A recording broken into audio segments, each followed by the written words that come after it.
Bienvenidos a la tercera parte del módulo 1 de nuestro diploma Detección y Abordaje Integral del TEA dentro del espacio escolar. Como les había dicho anteriormente, mi nombre es Karina Venegas, kinesióloga, magíster en Ciencias Biológicas, mención Neurociencia, y trabajando en el área de neurodesarrollo hace 15 años. Hoy día lo que vamos a revisar es el resultado de aprendizaje número 3, a través del cual ustedes van a ser capaces de fundamentar la atención integral de los niños con TEA en base a la neuroplasticidad. Así que ese va a ser el gran concepto a abordar hoy día, neuroplasticidad. Primero entonces vamos a ver las generalidades de este concepto, luego las diferentes clasificaciones del mismo y en el recorrido de ello y finalmente reforzar lo que es la evidencia científica de la neuroplasticidad, todo ello con el fin de que puedan ustedes fundamentar una atención de las personas que son parte del espectro autista. Y obviamente tener una mayor capacidad de razonamiento y reflexión sobre estos temas. Ya en la clase pasada estuvimos revisando todo lo que era nuestro sistema nervioso en cuanto a sus estructuras básicas y a su función, y ustedes vieron que para poder tener claridad al respecto teníamos que hacer un recorrido desde la embriología, ¿cierto? Resulta que la neuroplasticidad vamos a ir recordando algunos conceptos ya repasados para poder ir profundizando. Debo decir, sí, desde allá, que vamos a trabajar en un nivel intermedio de profundización, que es lo correspondiente al diploma, pero de la misma manera van a quedar presentados para ustedes diferentes herramientas en las cuales ustedes pueden, por iniciativa propia, profundizar si es que así lo requieren. Entonces vamos a abarcar la neuroplasticidad en dos escenarios, por una parte en el embrión feto y luego en el adulto, que voy a poner entre comillas porque en realidad se refiere desde un niño, digamos, de 7, 10 años que ya está en plena formación, hasta lo que es un adulto mayor. O sea, todo ese espectro va a ser el que vamos a ver en la segunda parte de la cápsula. En el embrión feto, la neuroplasticidad es aquella capacidad de las neuronas entendiéndola como la unidad básica de nuestro sistema nervioso, de diferenciarse, capacidad de organizar conexiones y capacidad también de ver los circuitos neuronales. Y en el adulto es la capacidad de facilitar la supervivencia y de reorganizar los circuitos dañados. Eso en grandes términos. Todo esto se vincula a la acción de factores tróficos que actúan sobre el citoesqueleto y la membrana neuronal. De ahí la importancia de que los que no vengan sobre todo del área de salud y no hayan conocido quizás de la biología neuronal, lo tengan que hacer para poder comprender lo que yo hablo cuando digo citoesqueleto, membrana neuronal, etc. La definición grande de neuroplasticidad, y se las dejo aquí en la presentación para que las puedan leer todas las veces que sea necesario, se define entonces como la capacidad del sistema nervioso central, dice ahí, pero en realidad también hay neuroplasticidad en la periferia, de cambiar su estructura y función en respuesta a la experiencia. Entonces ahí ya ampliamos más el concepto y entendemos que todos los días y en cada momento que vamos incorporando nuevas experiencias, estamos desarrollando neuroplasticidad en nuestro cerebro. Cuando uno habla de plasticidad neuronal o neuroplasticidad en términos macros, es lo mismo que en términos más microscópicos estemos hablando de la plasticidad neural o de la plasticidad sináptica. Entonces, esta imagen que sale en el costado inferior izquierdo, perdón, derecho de su pantalla, es justamente una sinapsis neuronal, que es la propiedad que emerge de la naturaleza y funcionamiento de las neuronas cuando éstas establecen comunicación unas con otras y que va a modular la percepción de los estímulos con el medio, tanto aquellos estímulos que entran como los estímulos que salen. Entonces, para que haya cualquier tipo de neuroplasticidad o cualquier tipo de respuesta desde nuestro sistema nervioso, tiene que establecerse esta conexión neurona-neurona, que es lo que conocemos como sinapsis. Todo ello va a modificar la eficacia de la transferencia de la información a nivel de los elementos más básicos del sistema nervioso central, que son las neuronas, y a su vez modifica la percepción de lo siguiente. Cuando hablamos de eso estamos entendiendo que esto es un proceso sumativo. Entonces, cuando un sujeto está sometido a vastas y buenas experiencias, ello va modificando y mejorando su capacidad de tener nuevas respuestas apropiadas ante las experiencias que siguen. Y también, lamentablemente, va a ocurrir lo mismo en el caso inverso. Aquellos niños que han estado sometidos a ambientes deprivados quizás van a estar más limitados después de ir incorporando nuevos aprendizajes cuando vayan creciendo. Esta diapositiva que ya la vimos en la clase anterior, vamos a ocuparla nuevamente como esqueleto para revisar lo que va ocurriendo en el embrión o feto en cuanto a la neuroplasticidad. Vamos a ir rápidamente en ello. Recordar que está el libro Neurociencia y Conducta de Candel como herramienta que ustedes podrían utilizar para ir adquiriendo mayor comprensión del tema. Entonces, ¿qué era la inducción? Hablábamos que la inducción, que era cuando aquellas estructuras de capas preliminares de nuestro, muy poco después de la fecundación, a las 2-3 semanas, se inducía una diferenciación entre lo que va a ser finalmente piel y lo que va a ser sistema nervioso, y se forma el surco neural, que es de donde va a salir finalmente todo nuestro sistema nervioso central y periférico, perdón. Es el primer paso.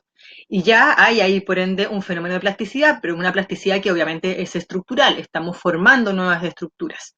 Luego, en la etapa de proliferación, lo que ocurre entre el segundo y cuarto mes de gestación es que pasamos de tener 300.000 unidades a más de 1.000.000 de células que primero son pluripotenciales, es decir, que van a pasar a formar diferentes tipos de células. Y luego con el tiempo, lo que son los neuroblastos inicialmente, van a pasar a dar lugar a las neuronas maduras, y los glioblastos van a pasar a dar lugar a las células gliales, que son todas aquellas que sostienen el funcionamiento neuronal, pero que también supimos que tienen una participación mucho más activa en los procesos de aprendizaje y de neuroplasticidad por ende. Obviamente, todos estos cambios histológicos están comandados por indicaciones genéticas, y desde muy temprano ya empieza también a participar el impacto ambiental. En este caso, el impacto del entorno uterino de este bebé de gestación. O sea, dicho en términos más simples, lo que la mamá está viviendo en ese momento ya está impactando la formación de ese nuevo sistema nervioso del bebé. En esta imagen, entonces, quiero dejar mucho más clara la idea que acabo de exponer, que es que toda la formación de estos patrones, y cuando hablamos de formación de patrones estamos diciendo cómo va a ser que desde esta célula inicial, que es el ovocito primario, después de la fecundación, digamos, pasamos a transformar eso en lo que es un ser humano completo. Todos esos patrones están comandados por información genética. Tenemos genes que van a organizar y que van a reordenar toda esta información, pero, como les decía, desde muy temprano ya hay un impacto ambiental, que está graficado en esta imagen, que es perteneciente a lo que es de los libros de Chile Crece Contigo, donde vemos cómo la información genética se asocia a la experiencia, a los aspectos de crianza, de nutrición y al ambiente en general, a través de algo que vamos a conocer como la epigenética, que también es una palabra clave que ustedes tienen que aprender a manejar desde hoy. La epigenética, que es la que dice si cierto gen se va a manifestar o no se va a manifestar y en qué medida se va a manifestar, es la que finalmente comanda la formación de nuestro sistema nervioso, de nuestro cerebro, y es la que finalmente van a dar lugar a diferentes capacidades de aprendizaje, de lograr un adecuado estado de salud y de tener las conductas que son esperables, ¿cierto? Cualquier duda hasta ahora, también les recomiendo revisar el primer documento que está como base de este módulo, que es llamado Aprendizaje y Memoria Implícita, Mecanismos y Neuroplasticidad. Ustedes lo tienen ya a su mano, si no fuera así, me avisan para enviárselos inmediatamente. En cuarto lugar, empezamos a ver ya lo que es la comunicación intercelular, que aquí todavía no pasamos a hablar específicamente de sinapsis, sino que estamos hablando de la comunicación básica. El hecho de que toda célula, y esto no solamente en el sistema nervioso, sino que en todas partes de nuestro organismo ocurre, toda célula tiene que relacionarse con otra. Entonces, si una célula recibe interacción de diferentes elementos del entorno y de otras células, es capaz de ir manejando su supervivencia. Cuando estamos hablando de células iniciales, también es capaz de llegar a una división, o de células que mantienen esa característica toda la vida, como son las células de la piel, por ejemplo. Otras células van a diferenciarse, que es lo que ocurre específicamente en las neuronas. ¿Y qué pasa cuando vemos este último dibujito de célula que no está recibiendo ningún tipo de influencia del entorno ni de otras células, aquella célula que se ve completamente desconectada sencillamente va a morir, o sea, entra en apoptosis. Desde temprano, entonces, el sistema nervioso central empieza a decir, cada célula, cada neurona del sistema nervioso empieza a decir, yo no tengo relación con el entorno, yo como que no sirvo para nada y se autoelimina. En quinto lugar, están las migraciones celulares, que ya es parte del segundo trimestre de gestación, donde desde una situación periventricular, o sea, lo que pasó de ser aquel tubo neural inicial, y empezaron a proliferar las células, empezaron a formarse diferentes capas y después empiezan a migrar estas células para constituirse en su posición final. Empiezan como a trepar, dice ahí, desde las capas más bases del cerebro hasta finalmente formar lo que van a ser los diferentes tipos de corteza, por ejemplo. Todo ello antes de diferenciarse en las que van a ser neuronas, por ejemplo, encargadas de la visión o de la audición o del movimiento, etcétera. Paralelo a los procesos ya mencionados, está toda esta organización que es comandada por los genes, ¿ya? Y se ve más expresamente en los 6 meses de gestación, cuando ya empiezan a ocurrir las terminaciones finales, digamos, de este sistema nervioso, pero también hay otros procesos importantes de organización que en los primeros años de vida, sobre todo los primeros años, por las influencias del entorno. Luego, a los 10 años de vida hay una gran poda neuronal que se repite después a los 14 años y durante toda la vida estamos sufriendo procesos de organización a través de los periodos críticos que vamos experimentando. Y tiene diferentes fases que ya no solamente son embriológicas, sino que, vuelvo a decir, van a ocurrir durante toda la vida, que es la arborización dendrítica, es decir, cuando aquellas prolongaciones de los cuerpos neuronales empiezan a ramificarse cada vez más, empieza también a haber una modificación de la sinapsis, lo cual va cambiando obviamente la citoarquitectura del sistema nervioso.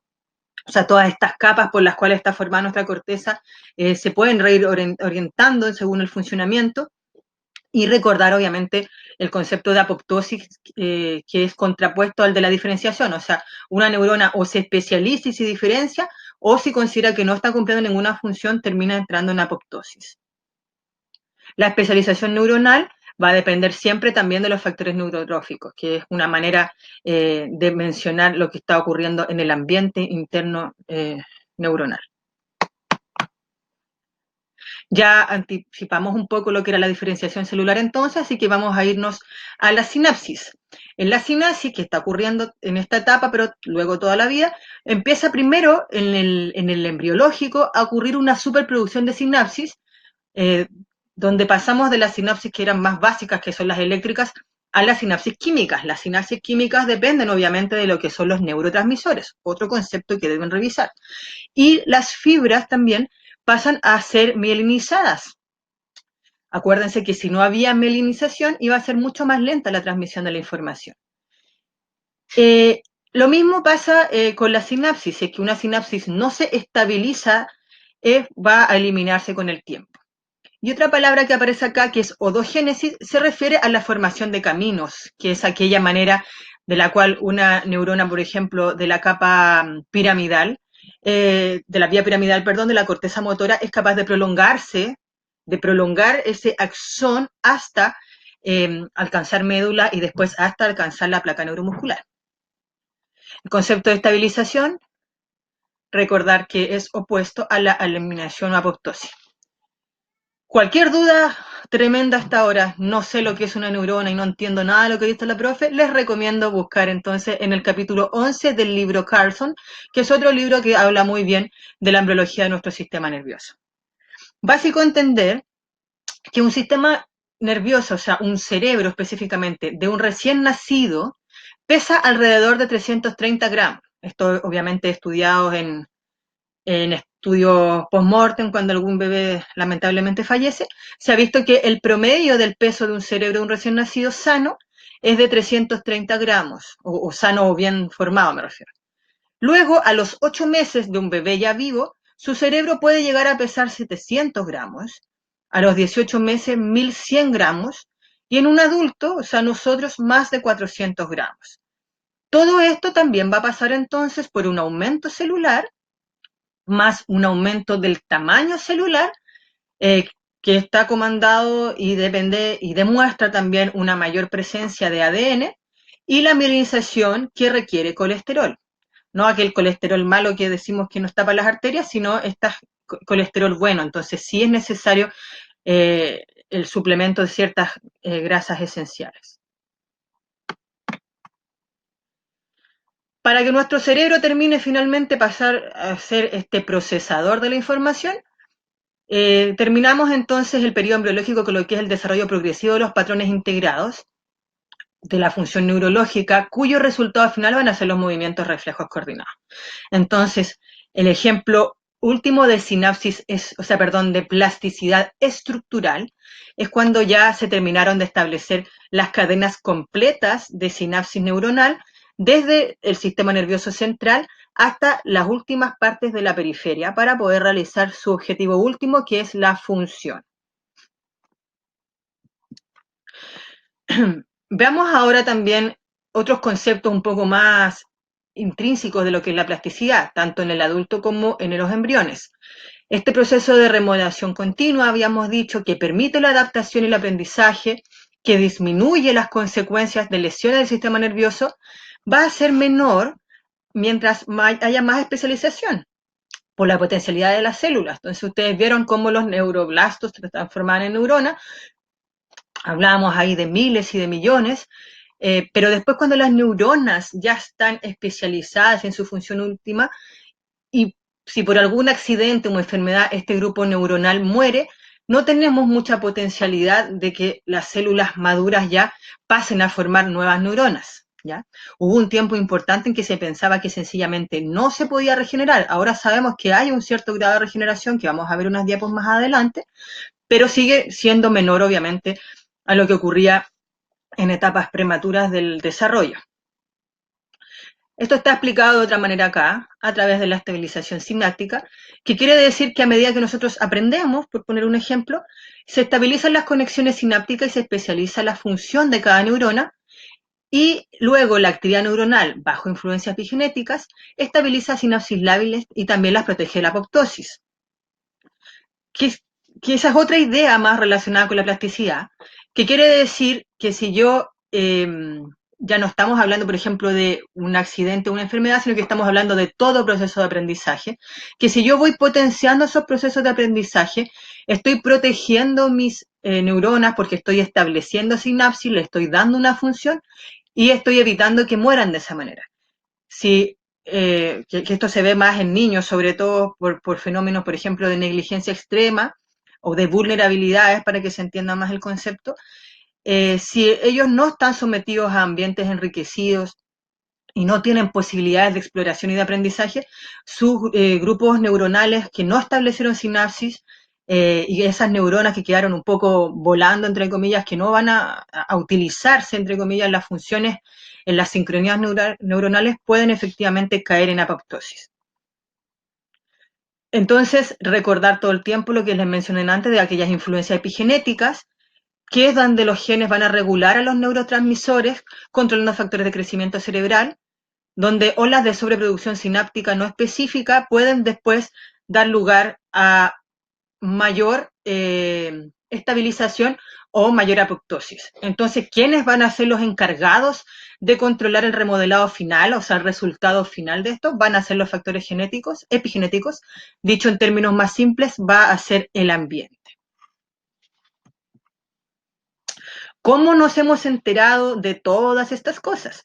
Algunas se han visto a través de la observación clínica, otras a través de los estudios de niños, fetos o adultos fallecidos, pero algo que nos ha aportado mucha información y que obviamente no tiene limitaciones éticas para hacerlo, es el estudio a través de animales, donde los modelos más utilizados para evaluación de la conducta son los ratones y los primates, ¿ya? En los ratoncitos se puede utilizar una evaluación directamente del cerebro. Esto es una placa que está como leyendo la información cerebral del ratoncito y ello irlo asociando a experimentos conductuales de los mismos. Pero también el ratón vemos que es el más destacado dentro de los estudios embriológicos y genéticos por tener una genética muy buena y muy extrapolable también a lo que ocurre en el ser humano. Y los monitos se utilizan más en estudios conductuales. La verdad es que no, cada vez es menos permitido éticamente hablando el interferir en ellos y producirles algún tipo de daño. Y en el sujeto adulto, que decíamos entre comillas, vivo, podemos estudiar la función cerebral a través de tecnologías que hoy día están un poco más a nuestro alcance, destacando en ellas lo que es la resonancia nuclear magnética funcional. Lo que ustedes están observando al costado derecho de su pantalla son imágenes de resonancia nuclear magnética funcional de personas, por ejemplo, analfabetas y otras alfabetizadas en edad adulta y en edad infantil, viendo desde arriba hasta abajo durante diferentes experimentos. Y aquellos colores que ustedes ven que se observan, es como se va encendiendo o apagando una u otra parte del cerebro. Este encendiendo o apagando es muy entre comillas porque en realidad todo el rato, todas las partes de nuestro cerebro están encendidas. Si no, no estaríamos vivos. Pero algunas presentan mayor actividad versus otras. Y a través de un análisis computacional se suman y restan, digamos, estas mayores activaciones para discriminar cuál zona está presente con mayor activación frente a una u otra actividad. También existen otras técnicas diagnósticas de medicina nuclear que son capaces de detectar y analizar la distribución tridimensional, por ejemplo, de un radiofármaco, que es otra manera de ir viendo, porque se supone que estos radiofármacos también irían a fijarse más en aquellas zonas que están más activas del cerebro. Y de esa manera entregar una información similar a lo descrito en la RNMF. Por ejemplo de ellos son las tomografías por emisión de positrones, más llamada como PET. Todo lo anterior es muy bueno, pero es muy caro también. Entonces lo que estamos haciendo en los laboratorios de neurofisiología en nuestro país, y esto se trabaja hace más de 10 años ya, es el uso de tecnologías como el electroencefalograma y el eye tracker. El electroencefalograma, que es este como gorro que se pone en la cabeza del sujeto que se va a evaluar. Bueno, hay que decir al tiro que estos procesos que están descritos en esta diapositiva no son nada de invasivos, que no producen ningún tipo de daño. Entonces, no solamente se están usando como métodos de experimentación, sino que también se están de experimentación para sacar información del funcionamiento cerebral, sino que también se están utilizando como estrategias de tratamiento a través de lo que se conoce como los neurofeedback, ¿ya? Tanto el electroencefalograma como el uso del eye tracker que se han ido masificando cada vez más. El electroencefalograma básicamente es una exploración neurofisiológica basada en el registro de la actividad bioeléctrica cerebral. Acá el que ustedes observan es un EEG de muchos canales, pero se puede utilizar incluso EEG de 2, 3 canales para lo que es la exploración básica y para lo que es el neurofeedback. Y así como el EEG fue evolucionando con el paso del tiempo, antes no se ponía con un gorro, sino que había que ponerlo directamente al cuero cabelludo. Entonces, imagínense una persona como yo tratando de instalarse un EEG, sería bastante complejo. De la misma manera, el eye tracker fue evolucionando desde estas dos camaritas que ustedes observan en la mujer, digamos, que está más a la izquierda arriba de su pantalla, estas dos camaritas que tenían que estabilizarse mirando el globo ocular con un cintillo y bastante estática esa posición, bastante incómoda, evolucionó a lo que se conoce como eye tracker portátil, cosa que la persona puede salir a hacer un estudio en terreno de sus movimientos oculares, o a este último dispositivo que lo que hace es un seguimiento infrarrojo del globo ocular. El eye tracker lo que está buscando todo el rato entonces es un análisis de estos movimientos oculares, que son las fijaciones y las sacadas, porque el cómo miramos, según si nuestro mecanismo de movimientos de los ojos está comandado por información de arriba abajo o por el ambiente, eso nos va también indicando bastante de la función de nuestro sistema nervioso.